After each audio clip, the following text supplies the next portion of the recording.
Hi, welcome to the Public Works Pipeline. I'm your host, Mike McKeon. I'm a Lower Merion Township Commissioner representing Ward 3, and I'm also the chair of the Public Works Committee. With me today is our special guest, Commissioner Scott Zelov. Welcome, Scott. Mike, great to be here with you and on the other side of the table, as it were. Yeah, normally you're hosting these shows. Here you are as the victim. I mean, the guest for a change. Normally the victim. I mean, the guest Yes. is Superintendent McGrath, and I'm his, chair or vice chair of the police committee.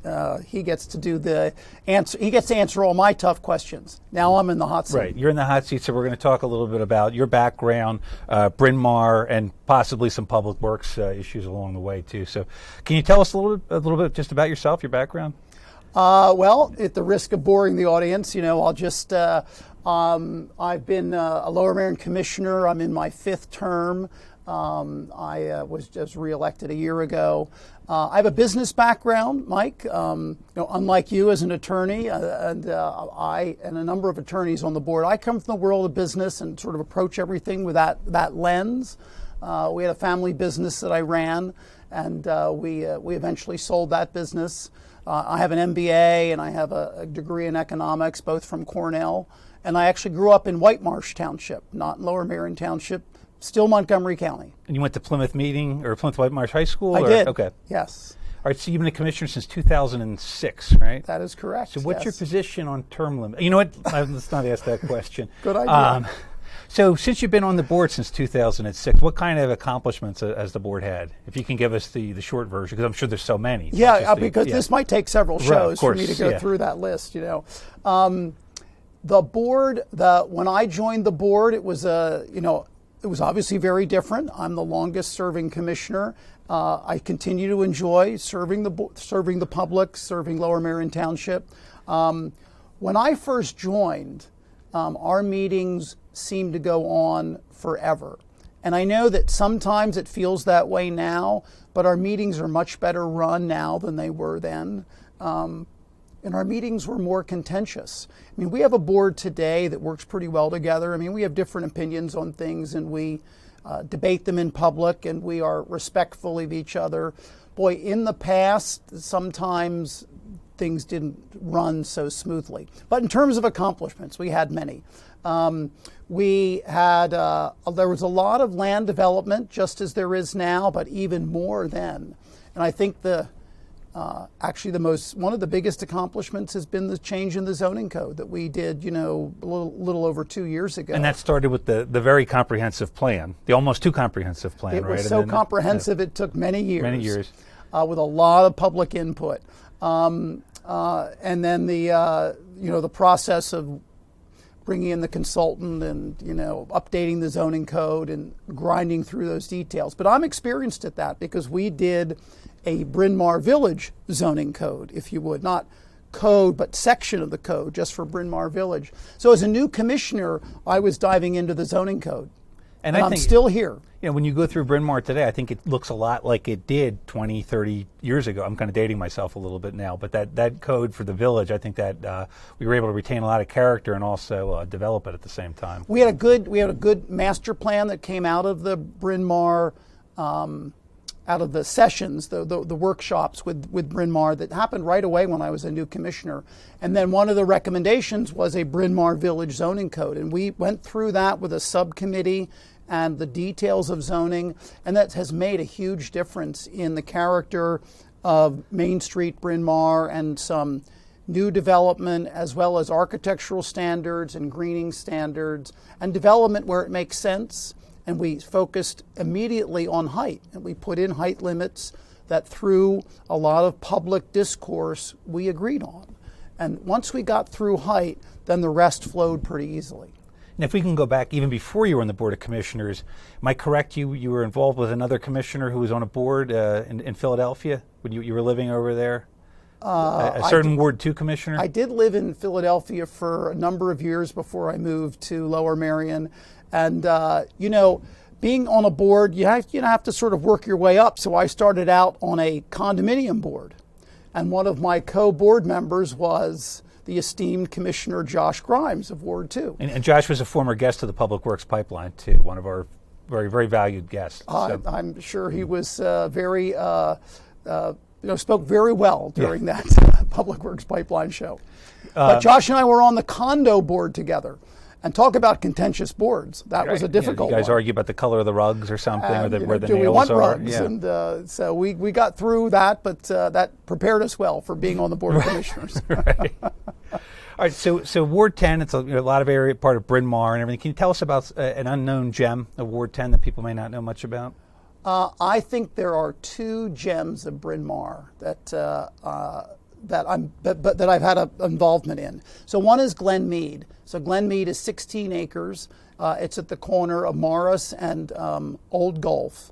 And it was, when I started as commissioner, it was owned by Bryn Mawr College. And they used it for some graduate student housing. And it was just far enough away from campus that they went through a process and decided they didn't want it. So they put it up for sale. And guess what? Some developers were interested, and it was zoned residential. And so some dense development was proposed. Townhouses were proposed on that site. Would not have fit into the surrounding community. And so I worked with Bryn Mawr College and said, give us some time and let's see if we can together find a preservation-oriented buyer. And we did. We succeeded. And a buyer acquired those 16 acres, put a preservation easement on it. And it wasn't a quid pro quo. It was, we think this would be a good thing for you to do. And they said, yeah, we like that idea. And they did it. And so that land is now preserved in perpetuity. And the Pew Mansion that's on there is occupied, and that should be there for a long time as well. And so that land was preserved, and then down the road is Dove Lake. And you got rid of the piracy problem on Dove Lake, right? That took a long time. Right. I mean, as a new commissioner, I struggled with how to do that, but we figured that out. Yeah, because the pirates, they can be a little pushy at first, but they'll warm up to you eventually. Well, you just got to be friendly with them. You got to, it's like campaigning. Yeah, you befriend their parrot, and then you get to know them, and it's pretty simple stuff. I should have contacted you when I first got there on how to deal with those pirates. I had some pirates in my family, so it does back a ways. So there's 20 acres at Dove Lake, and that land is preserved. Great credit goes to the property owner, who at the time put a preservation easement on that. So Dove Lake and Glen Mead, two large parcels that are away from the density of our township. They're away from the commercial districts and away from the train stations. Those are preserved in perpetuity. Those are gems of the 10th Ward. Actually, and this is actually true. My father used to ice skate on Dove Lake back in the 50s or so when it froze over. And also there's a famous you and painting. I have more in common than I realized. My father did too. Oh, really? Because my father grew up in Rosemont, and he skated on Dove Lake. Oh, that's... Who knew? There's a very unique coincidence. And also some history on that too, right? There's a very famous painting that was done around Dove Lake. By the great Thomas Akins. Right. Yes. I think the watering hole. So, now do you also have the Harriford School in your ward? The Harriford School is actually in Ward 4, just over the border. But you had kids that went to the Harriford School. I do. Okay. And I went to the Episcopal Academy, so we're not going to talk about the Harriford School anymore. I think, but that's up to you. You're the host. And so, but I do have schools in my ward. So right. I have Baldwin School, Shipley, the upper school at Shipley, not the lower campus. A part of Bryn Mawr College is in my ward. And then when we go over to Bryn Mawr, toward the Bryn Mawr Business District, I have a lot of great institutions in my ward. I have Bryn Mawr Hospital, I have the Bryn Mawr Fire Company, I have Ludington Library, I have the Bryn Mawr Film Institute, Bryn Mawr Community Center, the gazebo park that's right by the community center, and the Bryn Mawr Business District, which we just touched on a moment ago. It was vibrant, and so there's lots of issues and institutions in my ward. I don't know how the boundaries were done, but I was trying to look at Ward 10, and it almost looks like the profile of a person. It kind of juts around, but it has so many things in it. So you've either found a way to move the boundaries and get that all there, or that's the way it was naturally set. But yeah, there's a ton of stuff boundaries, in there. Those boundaries were set before I arrived, and I don't think they've changed at all. And I should also mention there are two publicly traded companies headquartered in my ward.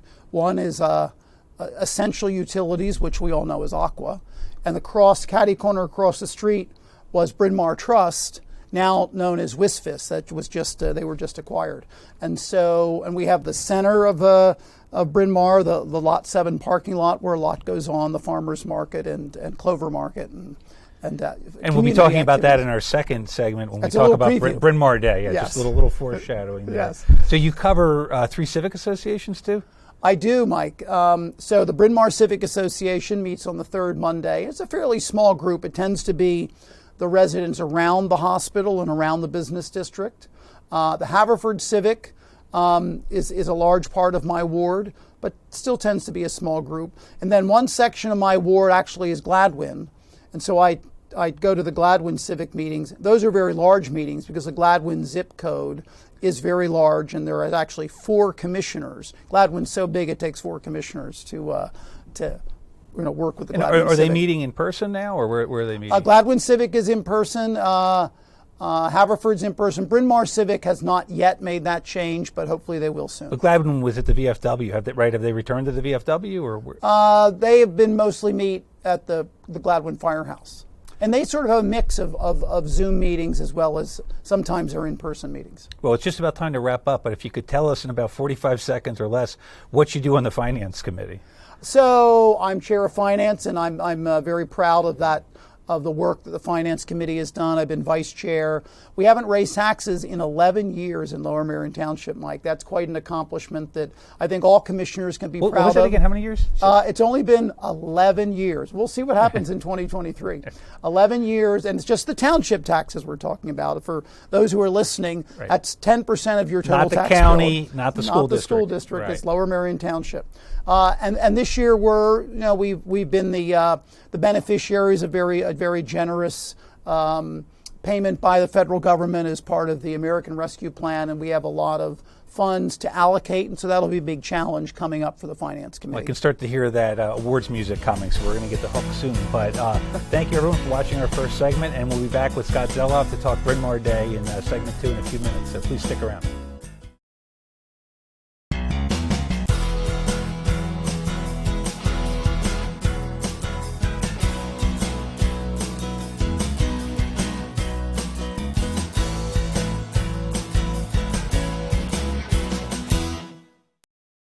Hi, welcome back to the Public Works Pipeline. I'm your host, Mike McKeon, and we are back with Commissioner Scott Zelov. Now, for Commissioner Zelov, every day is Bryn Mawr Day, but for the rest of us, Bryn Mawr Day is really just once a year. So, Scott, what can you tell us about that Bryn Mawr Day that falls once a year? Well, the Bryn Mawr Day is, we always want it to be, it's always the Saturday after Labor Day. The concept is that, people have been away for the summer, or, they're not focused on the community as much, and school resumes and people are back. And so it's a community gathering in the middle of Bryn Mawr. This year it's the 10th of September, Saturday the 10th. And it runs 9 a.m. to 2 p.m. and it's on Lot 7. So think of that as the big township parking lot across from Ludington and across from what is now Wisfis Bank, used to be Bryn Mawr Trust, where the post office trucks park, but they will not be there on Bryn Mawr Day. They'll be out delivering the mail. So speaking of parking, if you needed to drive and park, where could you park for it? So catty corner across from the parking lot is Aqua, and they make their parking lot available for visitors to Bryn Mawr Day to park. Bryn Mawr Hospital also makes their parking available. So and the SEPTA lot on the north side of the train station is also available for parking. So plenty of parking for Bryn Mawr Day. And you just show up? Do you need tickets, or how does that work? Bryn Mawr Day is a free family fun day in Bryn Mawr. And you really just show up. And it's, as I said, 9 a.m. to 2 p.m.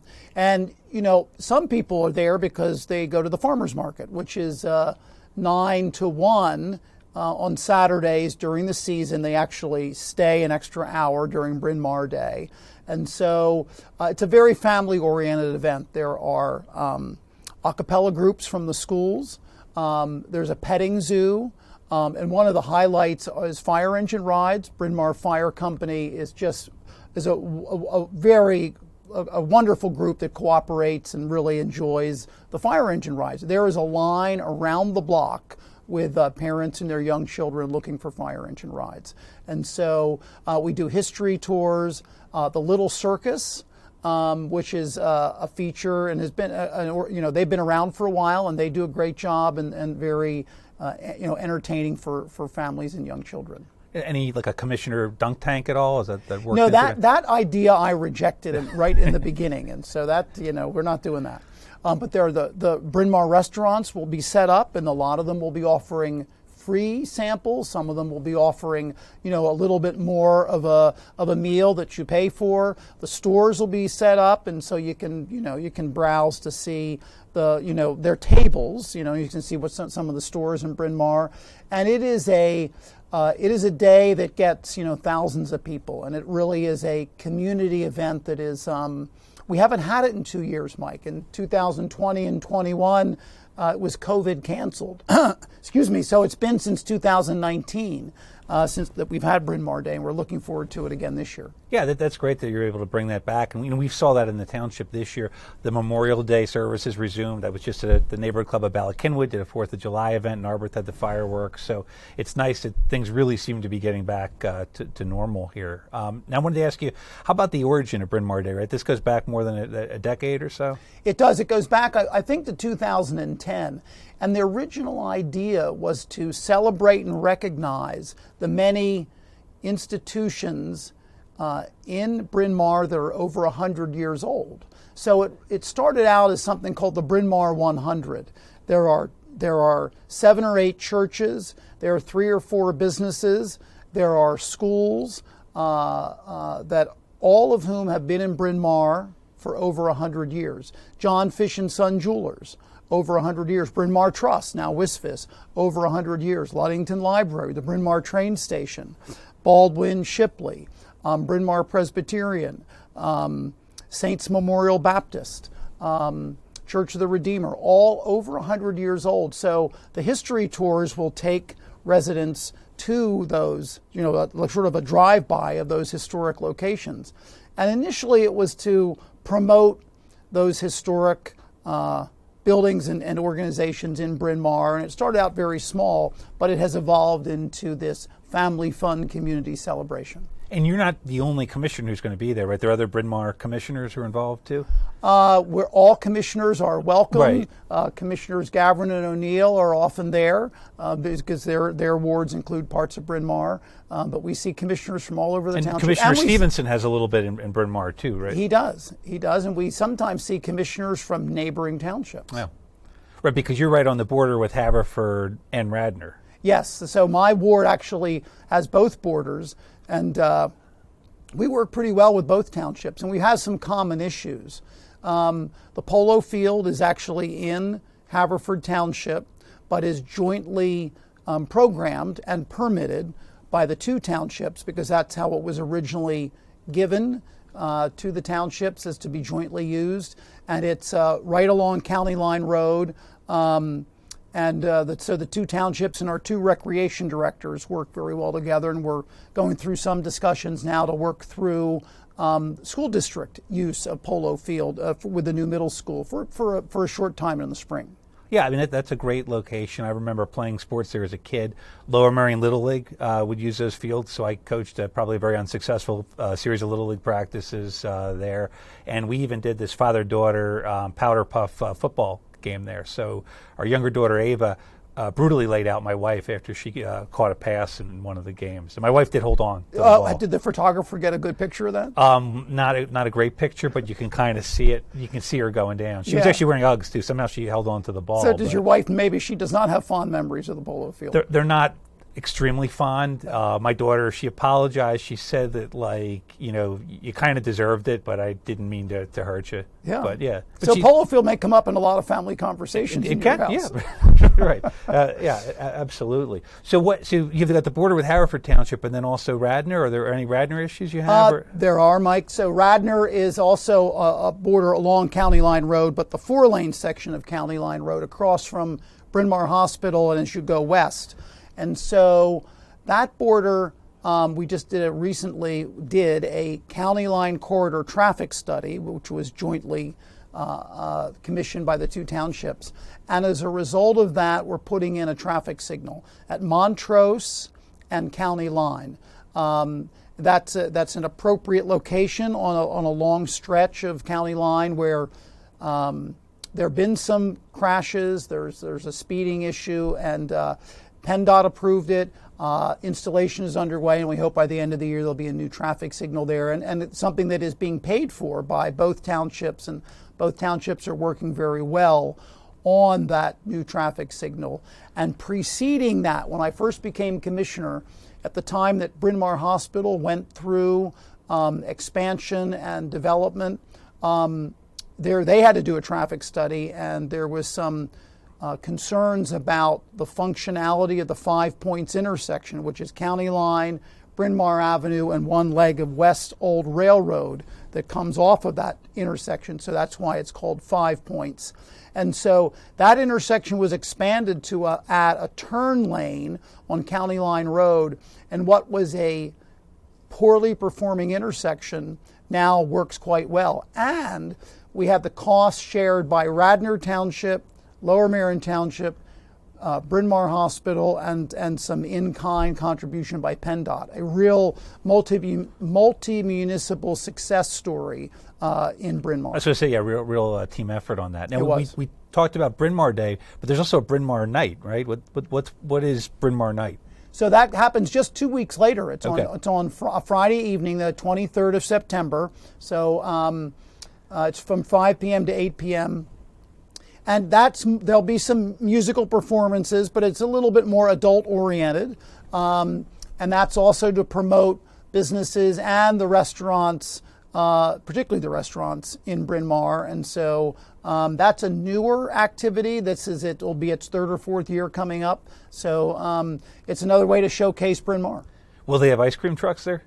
They'll have food trucks and probably ice cream trucks. Now, speaking of ice cream, though, right? That was your first job, was in ice cream? How did you know that, Mike? My very first job was at the Plymouth Meeting Mall, and those who watched us in our first segment know that I grew up in White Marsh Township. I worked at the ice cream store and was paid cash in an envelope by the proprietor, and it didn't end well, but that was my first job. Interesting stuff. Now, the Pennswood Bridge was recently reopened, I guess about 10 months ago or so. That follows a series of bridges that the township have reopened. There's a Manayunk Road Bridge, Union Avenue Bridge. Pennswood opened ahead of schedule too, right? Pennswood opened late last year, ahead of schedule. It's a spectacular bridge. The contractor did a great job, and it is... the contractor working with Public Works, too. That was the Public Works Department was on top of things and did a superb job working with the contractor, the adjoining property owners, PennDOT, SEPTA, and, shall we say, a never-ending challenge of working with Amtrak. And they were able to do all of that. And that followed the reconstruction of the Marion Avenue Bridge. That happened about 10 years ago when I was first commissioner. And that bridge is by the Bryn Mawr Firehouse. And that bridge, so we have, those are two orphan bridges now owned by the township that are in great shape. Church Road was probably around 2008, 2009. Church Road actually preceded the Marion Avenue Bridge by a few years. But we've got another one that's in need of repair, correct? We do. It's Montgomery County Bridge number 6. It's on Mill Creek. Terrific name. Bridge number 6, yes. You wouldn't even know it's there, but last fall's Hurricane Ida wiped out that bridge. There's a number of utilities. It's a difficult process for design and construction, but we're working with the county bridge department, the county commissioners. Our manager is working closely with the county, and we'd like to see that bridge completed in 2023. Right. I mean, they just take time, but if you look historically, the bridges, they do get done, but sometimes they get done, quickly, but they take a long time. Yes. Absolutely. Well, unfortunately, we're actually completely out of time right now, so that wraps up another show. Thank you, everyone, for watching, and thank you very much, Scott, for coming out today. Mike, it's been a pleasure, and it's been a whole different experience sitting on this side and being being interviewed, and thoroughly enjoyed being with you.